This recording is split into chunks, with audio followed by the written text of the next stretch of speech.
is the lowest. It can go. It's so low. Yeah.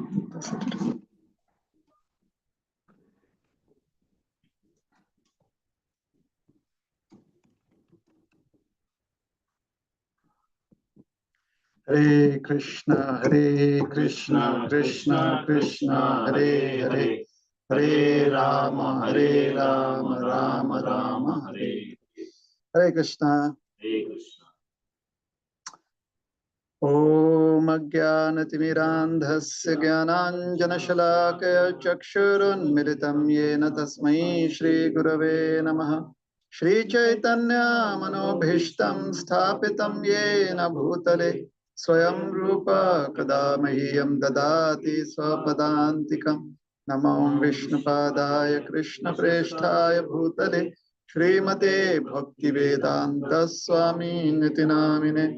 Namaste Saraswati Deve Gauravani Pracharine Nirvishesha Shunyavadi Paschatya Deshatarine Vancha Kalpatarubhyascha Kripa Sindhubhya Evacha Patitanam Pavanebhyo Vaishnavebhyo Namo Namaha.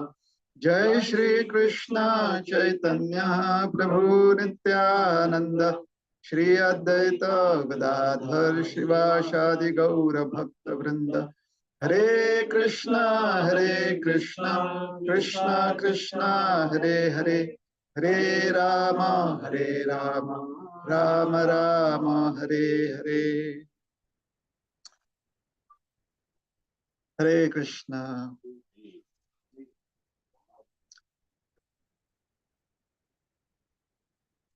So very briefly, we will narrate the pastime of how Krishna started Govardhan Puja.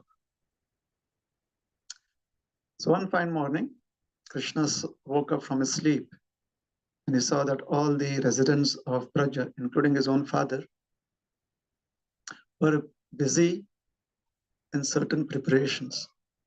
So he asked his father, what are the preparations for? His father said, this is for the worship of Lord Indra. So he asked him, why do we worship Lord Indra?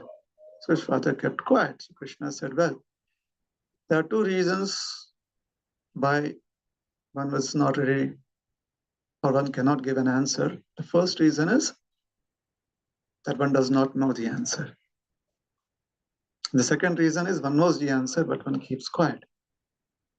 So he says, either ways, it is not helpful. So if you don't know the answer, and that is why you're keeping quiet, then actions that are performed without knowledge of why they should be performed are always, or would many a times, not bring the desired results, or they would not be very helpful. However, when we perform actions in knowledge, then the desired results can be achieved. On the other hand, if you're keeping quiet, despite knowing the answer, then one must understand that knowledge has to be shared. One must not consider the age of the recipient. So, from all these perspectives, please let me know if you can tell me why the sacrifice has been done. So his father told him that Indra provides us rains. Because of rains, there is a lot of grass and greenery and crops. We are cowherds people, cowherdsmen. Our cows survive on grass. And then they give us milk. And then we have milk products.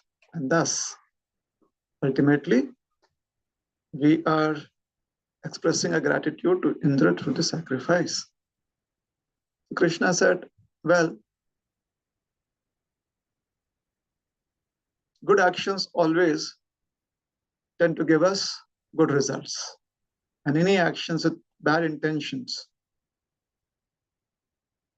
give us undesired results. So if one has good intent at heart, then the results are going to be good. Now, considering the fact that Indra gives rains, then Indra also gives rains over the oceans. How does it benefit the ocean? I would rather suggest that if we have to be grateful to anyone, we should be grateful to Giriraj or Govardhan Hill.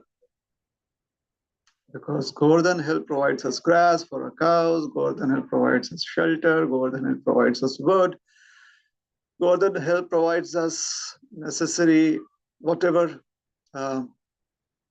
ingredients we need for our homes. Govardhan Hill provides us with fruits and berries and honey, water from its streams. Thus, we get to play on Govardhan Hill. The cows are also happy on Govardhan Hill, so we should worship Govardhan Hill.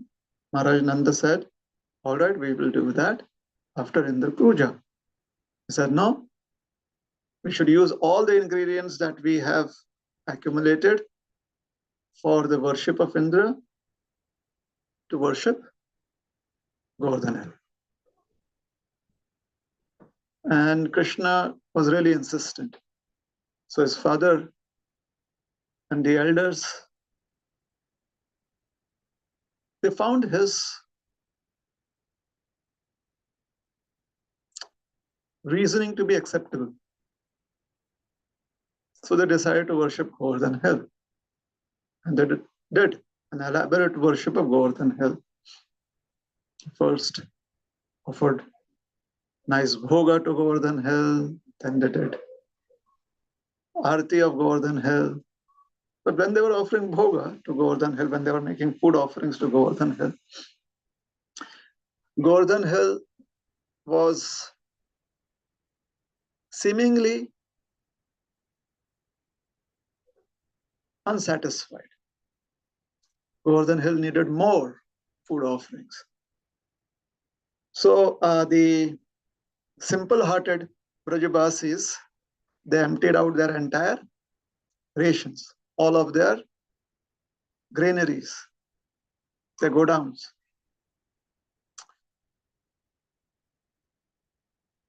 It's not that they are short-sighted, or it's not that they are less experienced in this world. It's just that when you subsist on, or when your subsistence is on offerings of nature, then you tend to be a little more open-hearted, large-hearted, because you know that you cannot make nature produce according to your whims. Natural produce is always according to the norms of the universe, natural laws. So if today we offer all that we have, tomorrow nature will give us more. So they were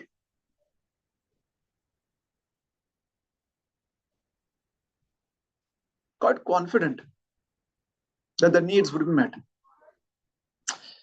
Even after they had emptied all of their stores, Giriraj goes, Ani, or give me more.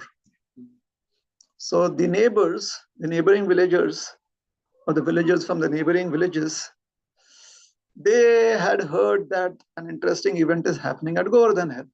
So they all came running, and somehow the other news had also filtered down to them that Govardhan Hill was eating. So they brought their food preparations. And Giriraj ate all of that. There were no more villages in the neighborhood that had more grains. So finally, A simple-hearted Brahmin suggested that why don't we offer a single tulsi leaf? Because we have exhausted all of our means. So once we have exhausted that, then this is what the elders have told us. This is what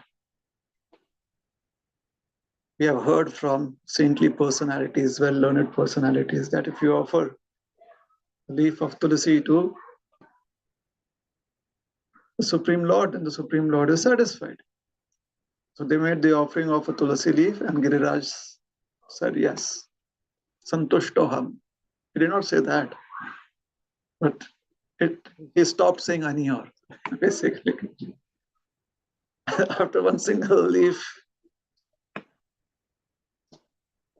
it appeared that he was satisfied. So then they offered nice arati, and then they went around Govardhan hill doing parikrama. Everyone was very happy. They go back home for the night. Interestingly, Giriraj sent back all of those preparations.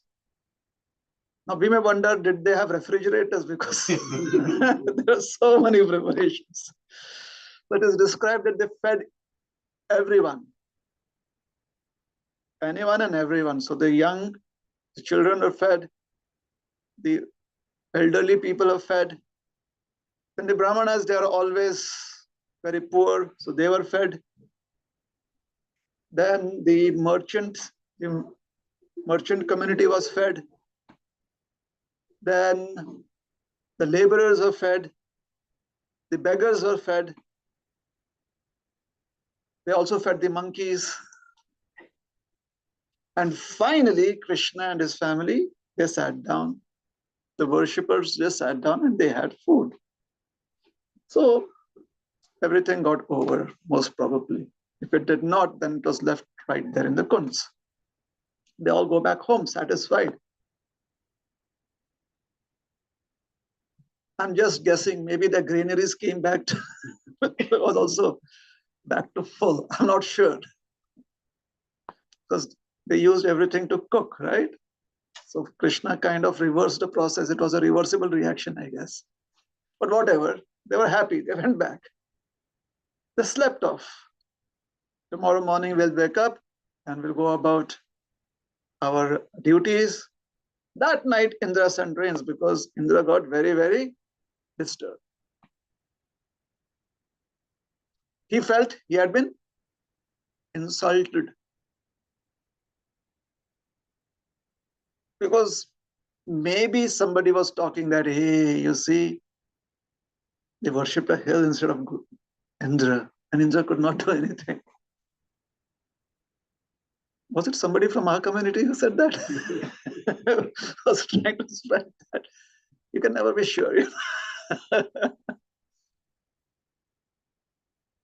The heart has so many caverns, dark spaces, that those dark spaces become activated in certain circumstances. We have to be aware of them. Danger. You should never fall for that trap. A test sent by material nature. We should try to overcome it. And we can overcome it, right? We simply chant Hare Krishna. It helps, at least. The elderly saintly people say that it helps. Like Tulsi, it will also work. See, elderly saintly person.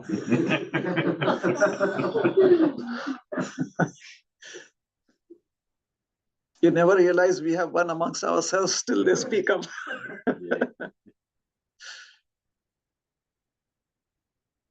So, Indra sends forth the Samvartaka clouds. The clouds of devastation, as Prabhupada says. The residents of Vrindavan, they hear this sound, something falling and breaking their roofs, all around their homes. The cattle is screaming, the animals are shouting out in agony. So they come out of their homes and they see this torrentious rainfall.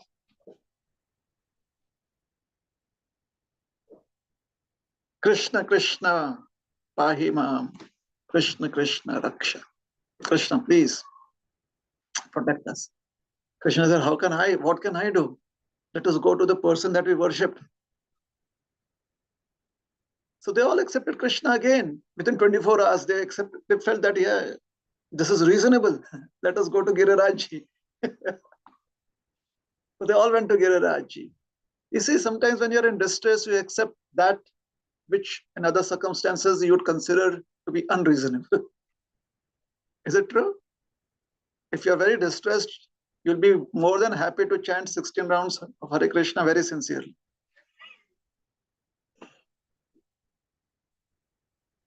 In other circumstances, it could be a different situation, right? Now we can pray like Kunti Maharani that always let us be distressed, but please, sometimes prayers are really answered. So be careful. Let us not overestimate our material potential to tolerate pain. Yeah? Rather, we can pray, Krishna, let us take shelter of your holy names. Anyways, so they ran to Girirajji and they took along their bulls, their cows, calves, goats, sheep, dogs, the parrots, the animals from the forest, jungle animals like the deer, the peacock, all of them were also accompanying the residents of Vrindavan. The monkeys. Krishna goes to Girirajji and he says, abracadabra. He doesn't say that. He does something. Maybe he just says hello, or maybe he just says Hare Krishna, Hare Bol, whichever, whatever, he just goes there and lifts up Girirajji on the little finger of his left hand. And Girirajji is happy to be there. Girirajji is like, this is amazing. I had no idea I could defy the laws of gravity like this.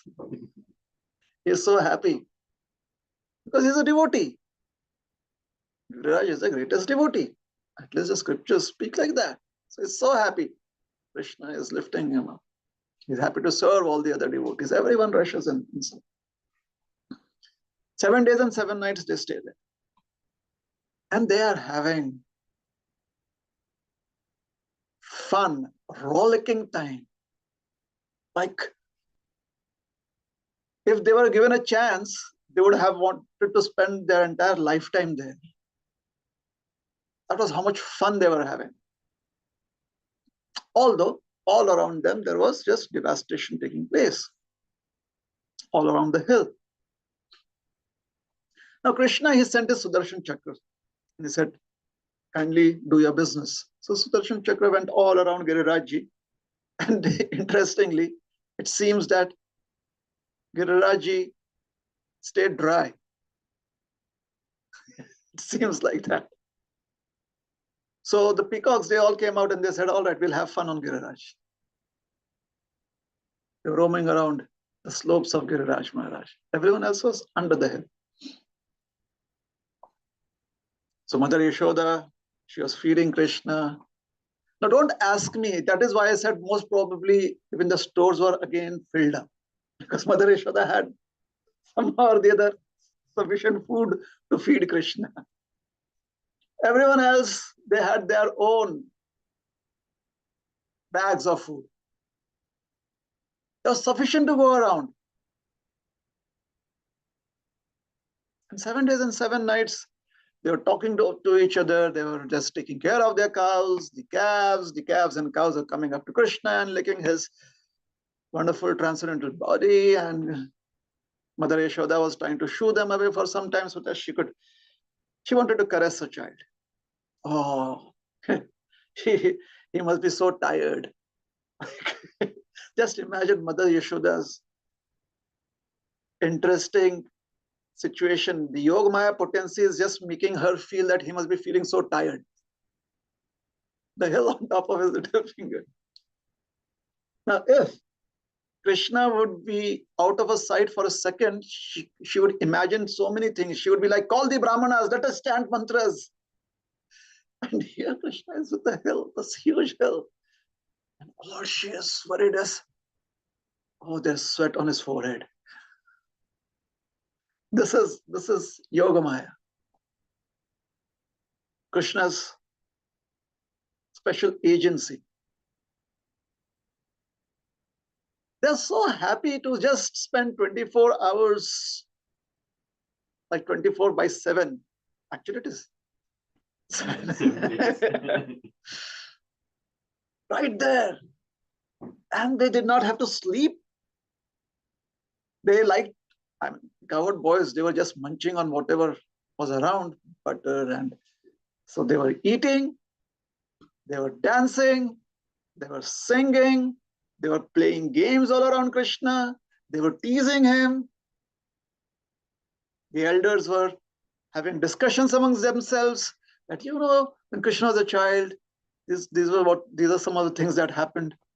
Now, most of those discussions are not there in the Srimad Bhagavatam. We have only limited version of all the wonderful activities that Krishna performed in Braj. But they had this entire, store of stories with them.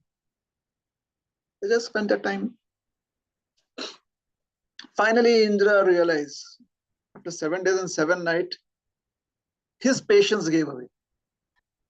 He's like, no one survives this. The rains were all falling on Vrindavan, but actually, Indra's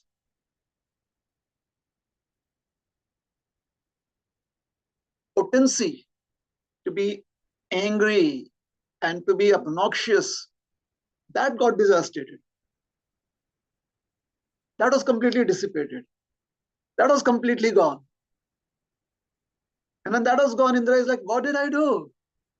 This is my Supreme Lord. We went and prayed at the ocean of milk, please come. And then I got concerned. I kind of just lost sight of reality. Yeah. Bad Indra.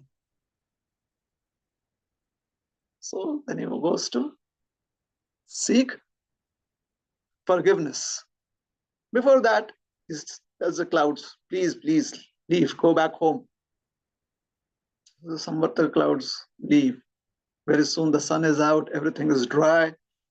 Krishna tells all the residents of Vrindavan to leave from under the hill. When everyone's out, Krishna also comes out from under the hill and places it back as it is.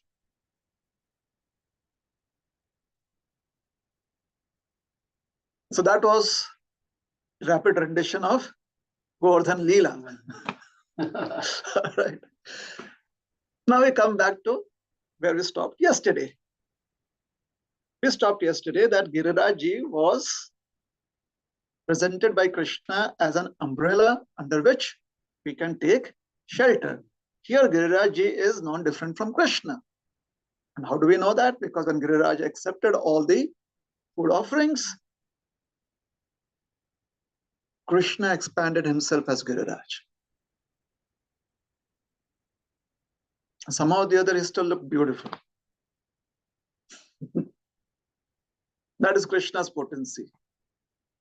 He must definitely be using AI. Something he does. There, another intelligent person. Because he expands himself as this huge mountain and still looks beautiful. And we don't even have to imagine it. So we are not so knowledgeable in AI. So we must just accept that he knows. Some dimension he uses. And by the use of those dimensions, he just appears beautiful.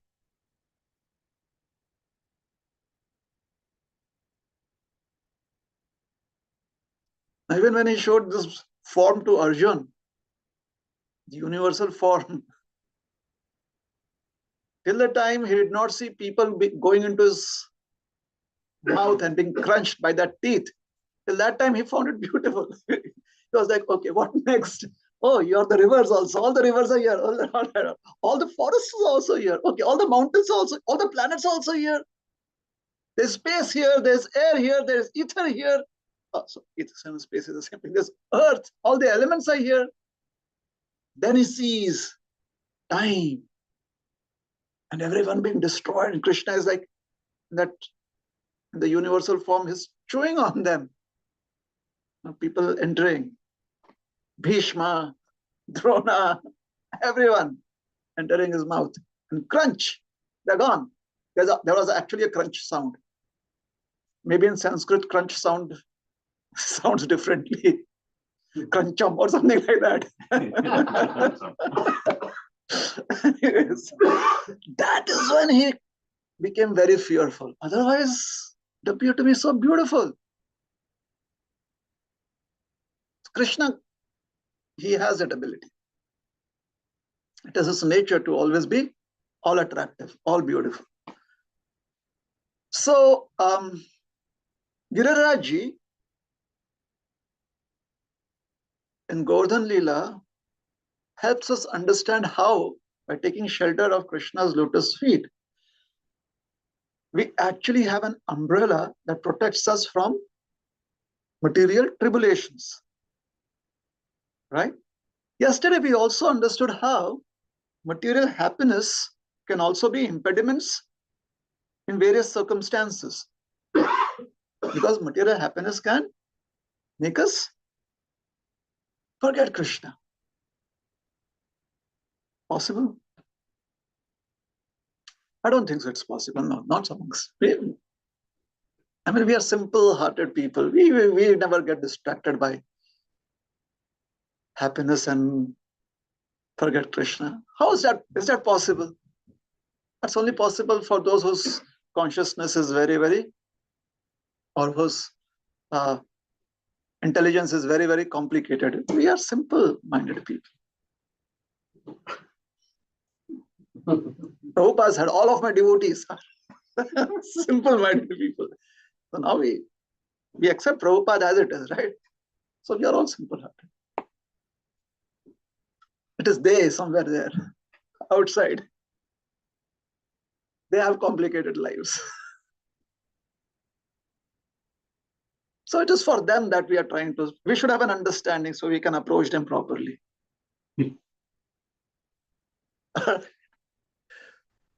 So,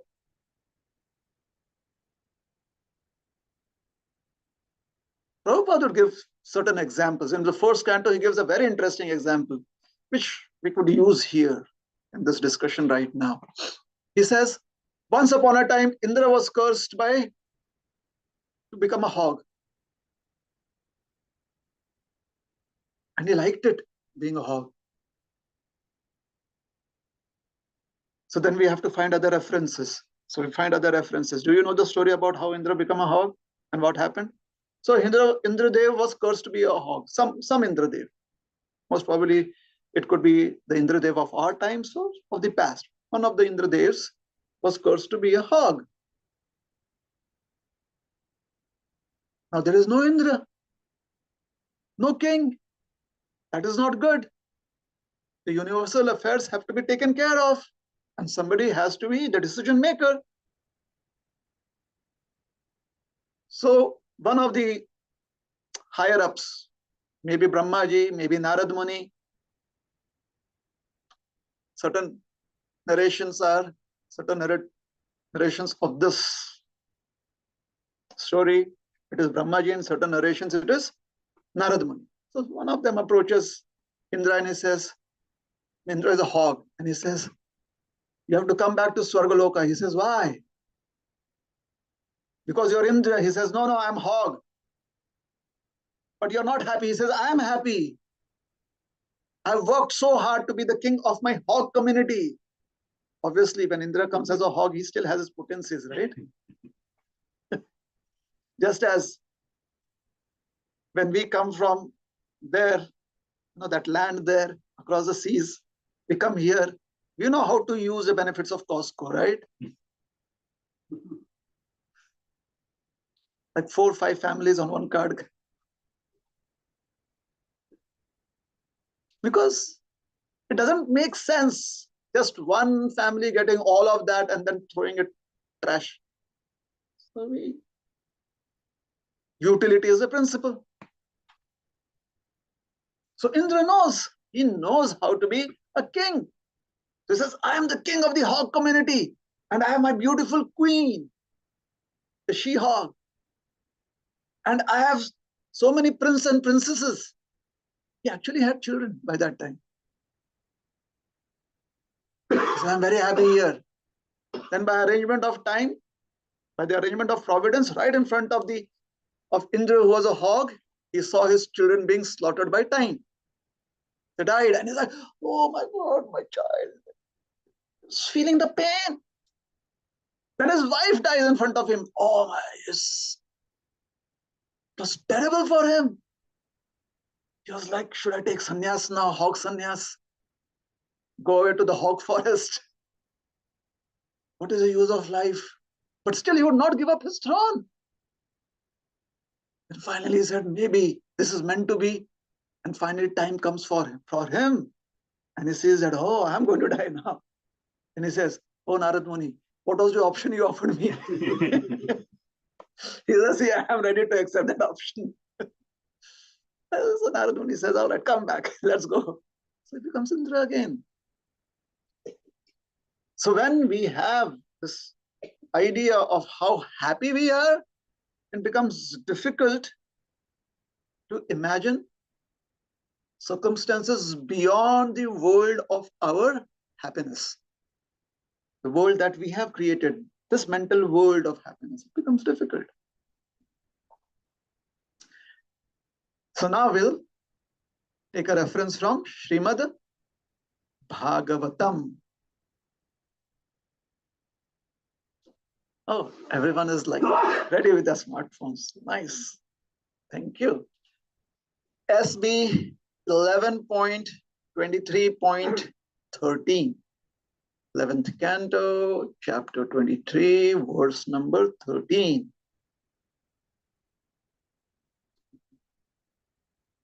Eleven 23 13. Ready? All right. Tasyevam dhyayato dirgham nashtarayastapasvinah khidyato bashpakanthasya nirvedasu mahanabhut.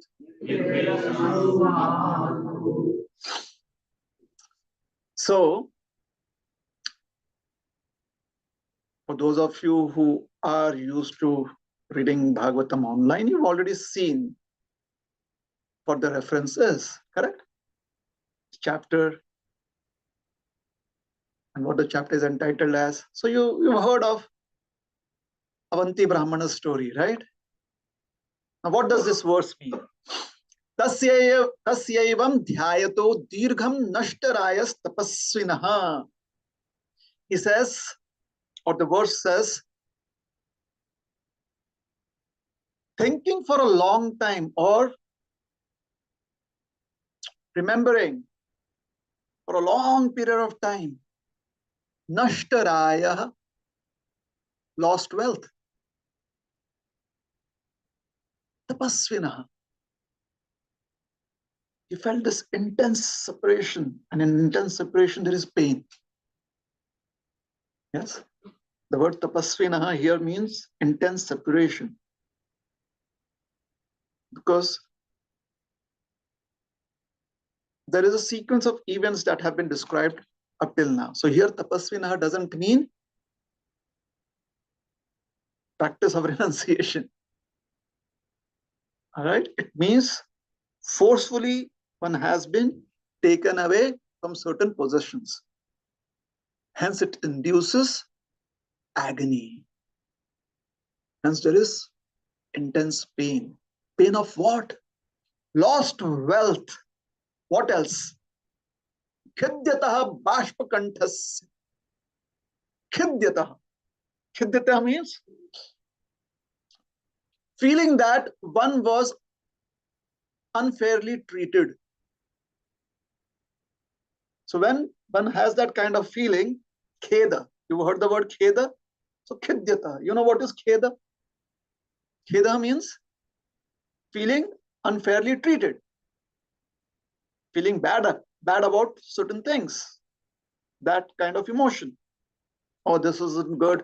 Why was it taken away from me? And how could it be done? And I was so good. Or if at least I should have been given a warning. So khidyataha, lamentation. So now there is intense pain, there is lamentation. Bashpakanthasya. So your body has to react.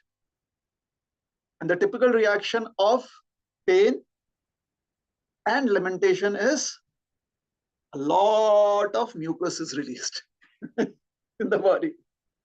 So your throat gets choked up, tears started falling down the eyes, your pores all over the skin, they get hyper dilated, and therefore you feel heated up, you feel agitated. The blood circulation just goes on increasing. It's very fast. So you're very agitated because your heart rate increases. You become agitated. So khidyate bashpakanthasya nirveda sumahan. Nirveda. Somewhere a sense of resignation slowly comes in. What happened to Avanti Brahman? So Avanti Brahman was blessed with lot of wealth and luxury. And he was intensely attached to his properties, to his wealth. He was very proud and spiteful at the same time. So spiteful that he would not even allow the wealth to be used for the welfare of his own family members. He's like, this is mine. You have to work hard to get yours. They said, all right, at least make an investment in us. Invest in us. No, bad investment.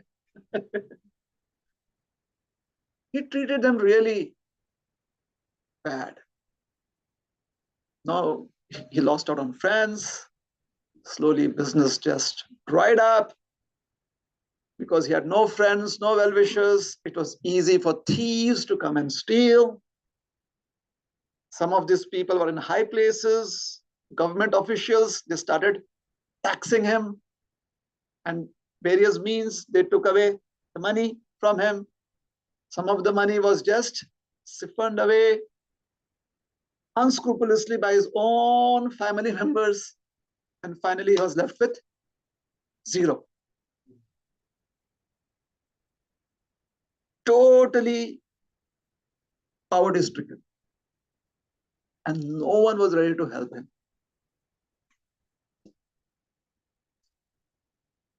So the point that we were trying to discuss is happiness, or whenever we are in a state of intense happiness, that also needs, or it is very, very important even in those times, to take sincere shelter of Krishna's lotus feet.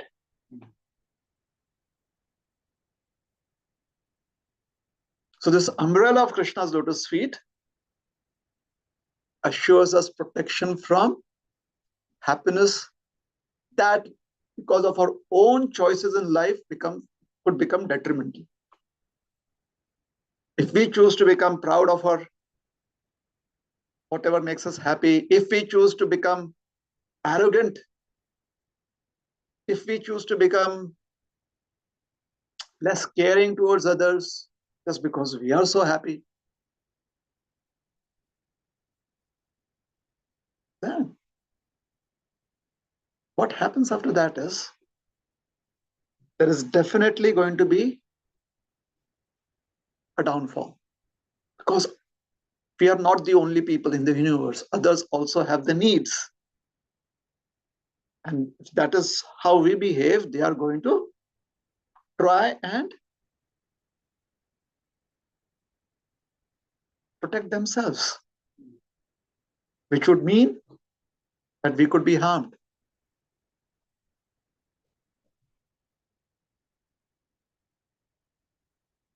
So when there is a downfall, feeling entitled to that state of happiness, when we come down, it feels as if we've fallen down a chasm, a deep gorge. So the more we let our consciousness be disillusioned by happiness, which is detrimental because of our own life choices, the downfall that it begins, seemingly it appears to be more painful. It appears to be much more heart-wrenching. Because not only have we lost all of that position and access to such happiness, but we also feel the pain and the insult, the apaman of being downtrodden now.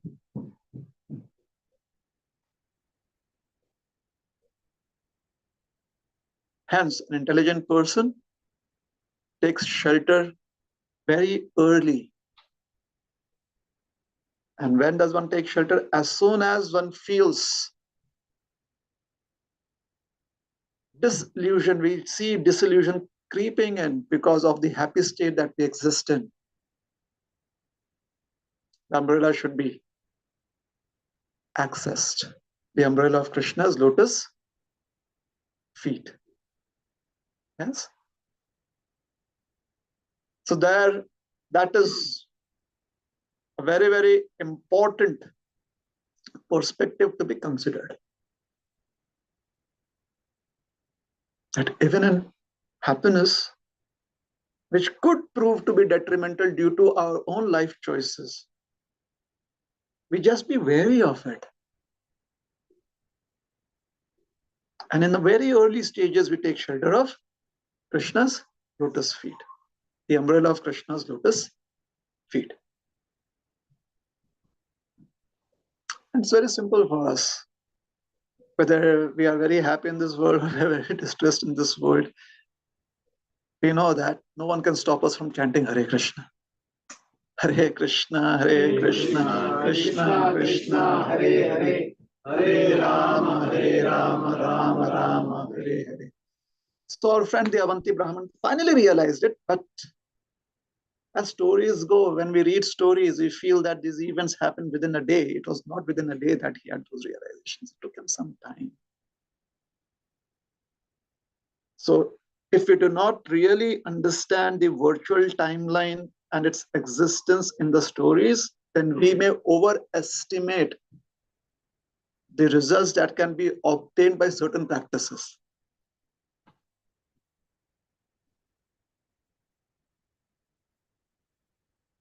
Do we understand that? Oh, since the Avanti Brahmin started taking shelter of Krishna, immediately his mind was relieved.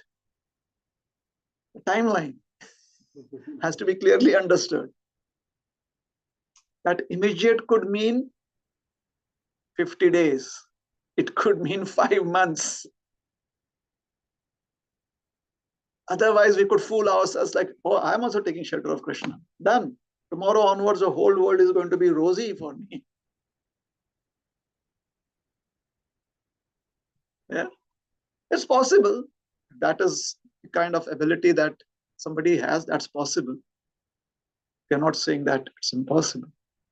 But we just have to be very, very honest. Very, very honest. Okay. So we've understood some of the pitfalls, some of the challenges.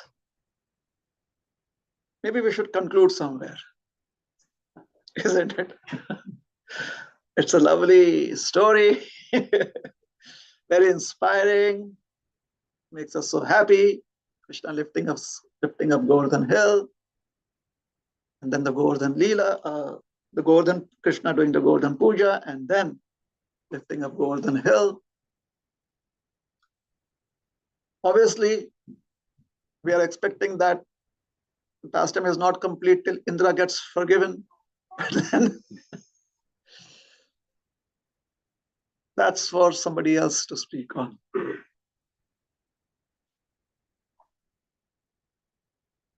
I would like to now bring in an understanding of the spiritual world as has been described in Srimad Bhagavatam. There is a chapter in Srimad Bhagavatam called as a description of the kingdom of God. Right there it is. And sometimes we wonder, what is there in the kingdom of God? So it is there in the Srimad Bhagavatam.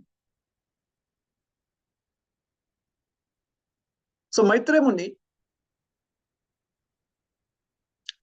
is describing that the great saintly personalities like Sanak, Sanatan, Sanandan and Sanat Kumaras, they travel all over in this material world, and whenever they want, they also travel into the spiritual world. They have that facility, or they have that capability, that potential, the potency.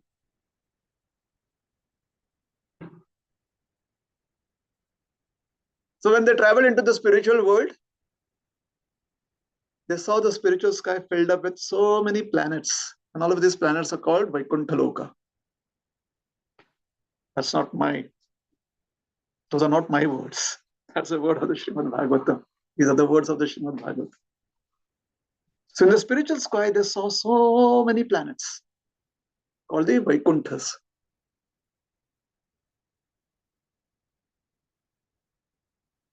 In those Vaikuntha planets,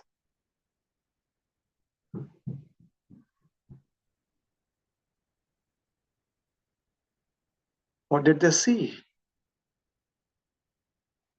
So we'll recite the verse 3:15:40. SB 3.15.14.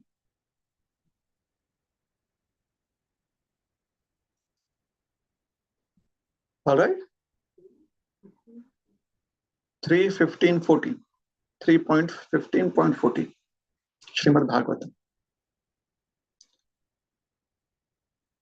वसन्ति यत्र पूरुषाः सर्वे वैकुण्ठमूर्तयः ये निमित्त निमित्तेन धर्मेणाराधयन् हरिम्.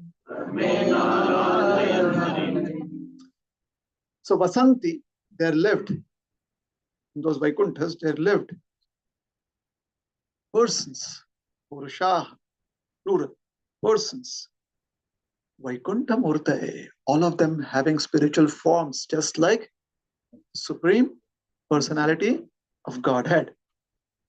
It could also be interpreted as all of them had four-handed forms. That could be the interpretation too. The idea is all of them had the form like the Supreme Lord himself, which is full of consciousness and bliss, pure consciousness and bliss.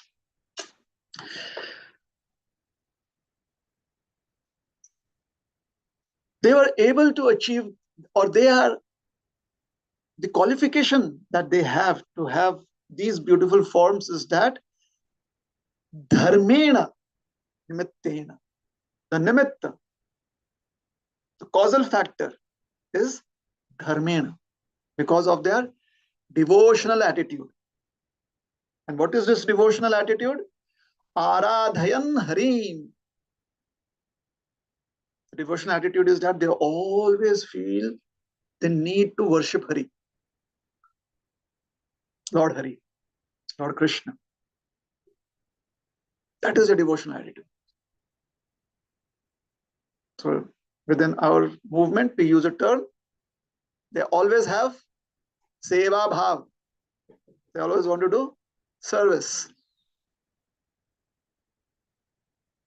That is the causal reason for them having those forms and living in Vaikuntha.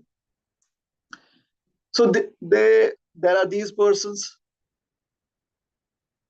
Then Vaikuntha Loka is filled with or these Vaikuntha planets is filled with so many birds. So many of them. And it's interesting that a person like Shukdev Goswami has, or here it is Maitreya Muni,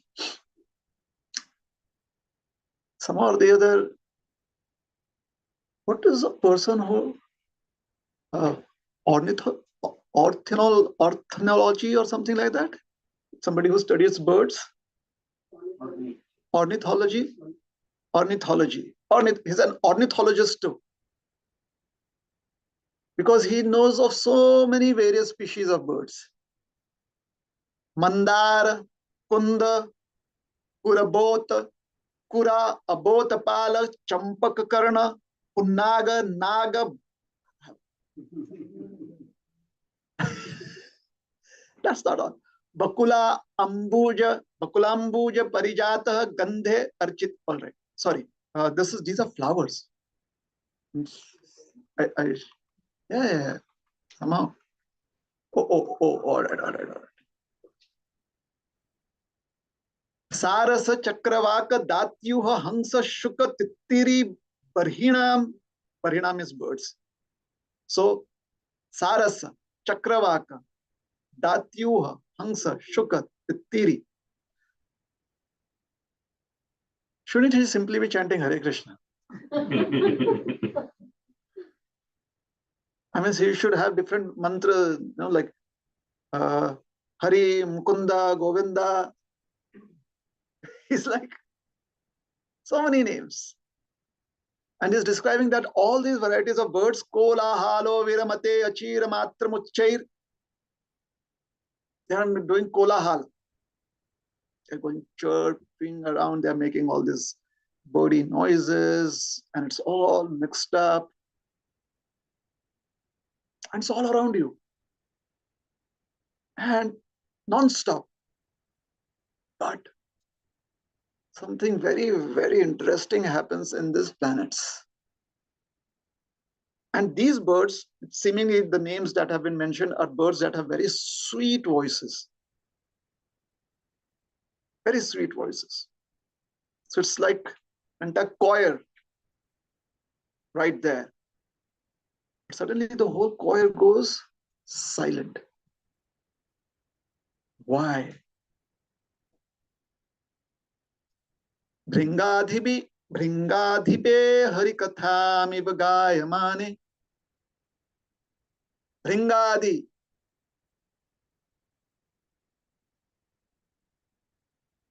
A bee, a bumblebee comes buzzing. And all of them become silent. Why do they become silent? Because bumblebee's buzzing is Harikathami Vagayamane. The bumblebee is singing the glories of pastimes of Krishna. So when all the birds hear the bumblebee sing the glories of the pastimes of Krishna, they all keep silent. They immediately, before that, they're like, okay, you make a presentation. C note. All right, I can do the D note. That is how they're going on. You are doing Mandara Rag. I can do what? Some other Rag. I forget the name of Ragas. Bhatiyari Rag. I have no idea what it is. He knows. I know Mandara.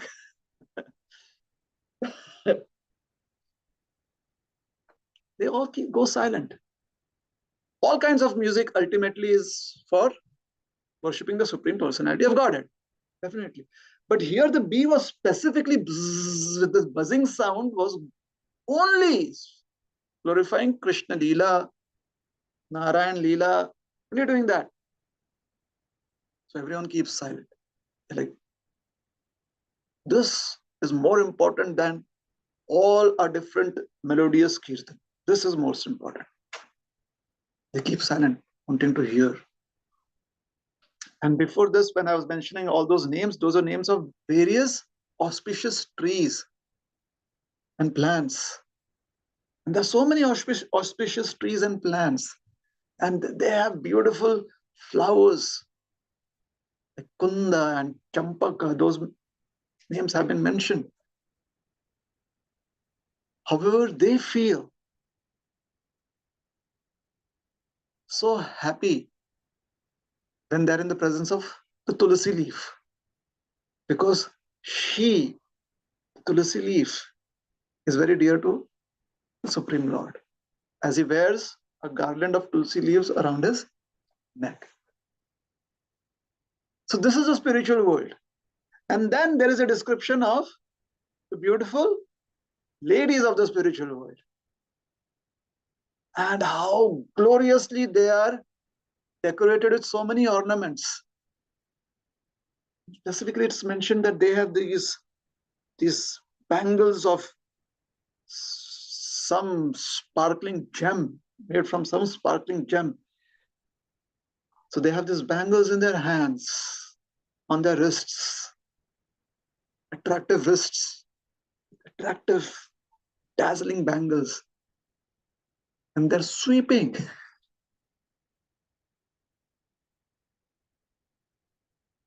Certain parts of the Lord's house. Because they feel so fortunate to be able to do that. Just imagine, like in today's times, if you have some house help and they come in a Mercedes Benz and they get out of their car and they have designer clothes on, top-notch fragrance on, and they come into your house and they say, all right, where is the cleaning liquid? They take it and go into your basement, come to your basement and clean your floor. You're like, my God, they have so much opulence. You'll be talking about it, right? So the talk of the Vaikuntha planets is all these beautiful damsels of Vaikuntha Loka who are non-different than Shri Rupini, it is said, the goddess of fortune. They get out of their rathas, adorned chariots. They get out of it, and they have all these ornaments, all designer ornaments on them. And they have a broom in their hands. And they're brooming.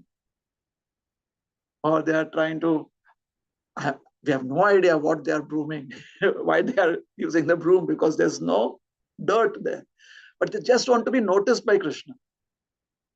Like, when such a person comes and does some cleaning work, clean up at your house, won't you be concerned? Are you okay? Can I get you something? Because Mercedes are also out there. You want to be extra nice to them, isn't it? So they're just, if Krishna would come and ask, oh, why are you sweeping the floor here? That's it. For eternity's sake, like year after year after year after year after hundreds of years, whatever the time span there is, you're like, oh, Krishna came and asked me. Lord Narayan came and asked. My universal day has been done. My lifetime is now complete. It's like that.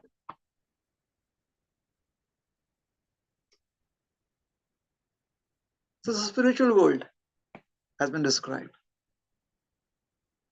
Okay. Now we will go to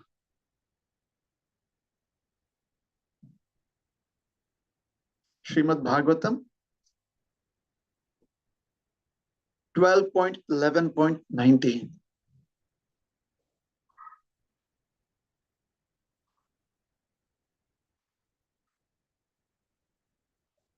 All right.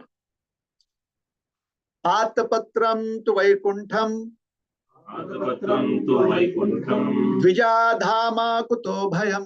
Vijadhama kuto bhayam. That's it. Just that much. Okay. Did you notice the word Atapatram? Remember what is Atapatram? Remember what it is? Umbrella. Atapatram to Vaikuntham. The world, which is a spiritual world known as Vaikuntha, is what? An umbrella. So for somebody who has cultivated this nice practice of Krishna consciousness and has learned to navigate through miseries and happiness and has learned how to deal with various situations in this material world by taking shelter of the umbrella of Krishna's lotus feet in this material world, finally the material world says, done, you are certified. You are certified to give up your citizenship here. You have to renounce your citizenship, right? So you get a surrender certificate from the material world. Citizenship renounced. Where do we go? What is journey henceforth? Vaikuntha. Vaikuntha. But then is there an umbrella there or no? Or no need of umbrella. Is umbrella gone? For 12th canto, this verse where in this chapter there is a description of the Mahapurusha, the umbrella, the various ornaments of the Mahapurusha have been described. So one of the ayudhas, not the ayudha, but one of the paraphernalia of the Lord is an umbrella. So this umbrella has been a parallel between the umbrella of the Lord and Vaikuntha Loka has been given, which basically means shelter. So Atapatram to Vaikuntham Dvija Dhama Kutobhayam. And what kind of shelter is there? Akutabhayam. Where there is no fear. So again, a place where there is no fear is a place of shelter. So the parallel is very, very interesting. So Atapatram to Vaikuntham. So in Govardhan Lila, if we understand that Giriraji is like an umbrella, and finally, when we are at Giriraj in our spiritual bodies, even then the umbrella is available because there is always complete shelter and hence no fear. Okay. And what is and how is that kind of existence? For that,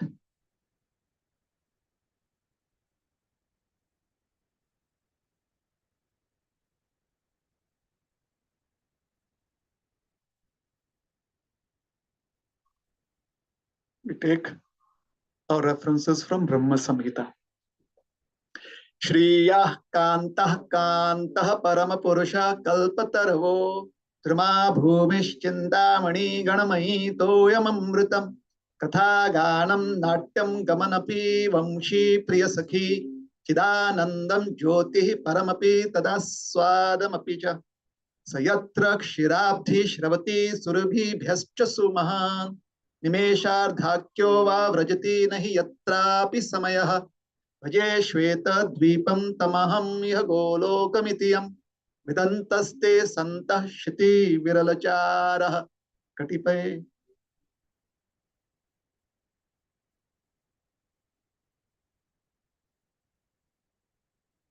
I worship the transcendental seat known as Shwetadvip, whereas loving consorts, the Lakshmis in their unalloyed spiritual essence, practice the amorous service of the Supreme Lord. Krishna as your only lover, where every tree is a transcendental purpose tree, where the soil is a purpose gem, all water is nectar, every word is a song, every gait is a dance, the flute is your favorite attendant. Effulgence is full of transcendental bliss, and the supreme spiritual entities are all enjoyable and tasty, where numberless milk cows always emit transcendental oceans of milk, where there is eternal existence of transcendental time, who is ever present without past or future, and hence is not subject to the quality of passing away, even for the space of half a moment. That realm is known as Goloka, only to a very few self-realized souls in this material world. Shri Giriraj Ji Maharaj ki Jai. Hare Krishna. So we'll stop here. Any questions or comments?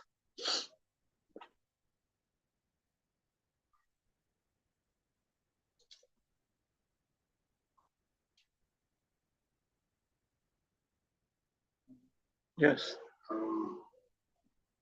The last part of this, the parallel that you draw about the umbrella, it could have been umbrella. The reference to Garuda comes in the part. Now if we, I mean, this may be speculation, but if we extend the simile further, is there specific reason why these two aspects are in the same word? One being a vehicle going to the umbrella, but to the shelter. There is some more understanding from that. Is there a deeper perspective to understand these two being the same words? So would you want to expand on it? Yes. No, would you want to expand on it? Because as I said,